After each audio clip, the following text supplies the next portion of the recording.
शादी से पहले कुछ मेडिकल टेस्ट होने बहुत ज़रूरी हैं, अन्यथा आपको शादी के बाद में बहुत ज़्यादा प्रॉब्लम्स का सामना करना पड़ सकता है और आपकी लाइफ बिल्कुल ख़राब हो सकती है।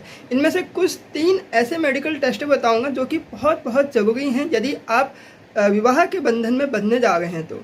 इनमें से पहले 2 टेस्ट जो है G6PD डिफिशियंसी टेस्ट और दूसरा टेस्ट है थैलेसीमिया कैरियर टेस्ट। देखिए, जो G6PD डिफिशियंसी की दिक्कत होती है और थैलेसीमिया माइनर की दिक्कत होती है, यह हम में से कई लोगों के अंदर में एक छुपी हुई बीमारी के रूप में फलती फूलती है। इसके कोई लक्षण नहीं आते हैं, कोई सिम्टम्स नहीं आते हैं।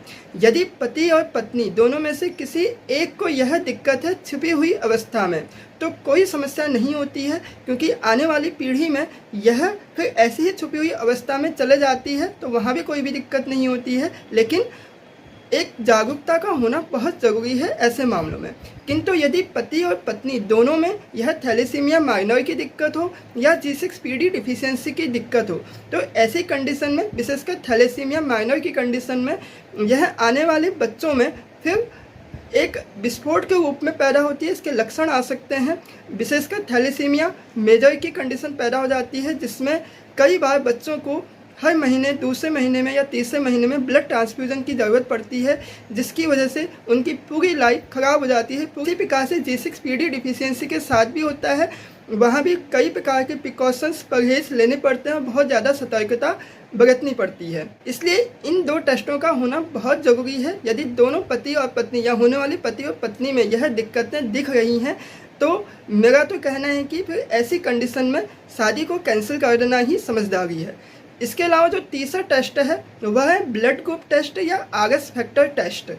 देखिए, यदि पति और पत्नी दोनों का ब्लड ग्रुप पॉजिटिव है तो कोई दिक्कत नहीं, निगेटिव है तो भी कोई दिक्कत नहीं। किंतु यदि पति का ब्लड ग्रुप पॉजिटिव है और माँ का ब्लड ग्रुप निगेटिव है, तो गर्भ में पैदा होने वाले बच्चे का ब्लड ग्रुप भी यदि पॉजिटिव होता है तो RS फीटेलिस या RS इनकम्पेटिबिलिटी की समस्या हो सकती है। इसमें आने वाली जनरेशन में, आने वाले बच्चों में सीवियर एनीमिया की दिक्कत होती है, हिपेटोमेगेली हो सकता है, बोन मैरो में दिक्कत हो सकती है और भी कई प्रकार की समस्याएं हो सकती हैं।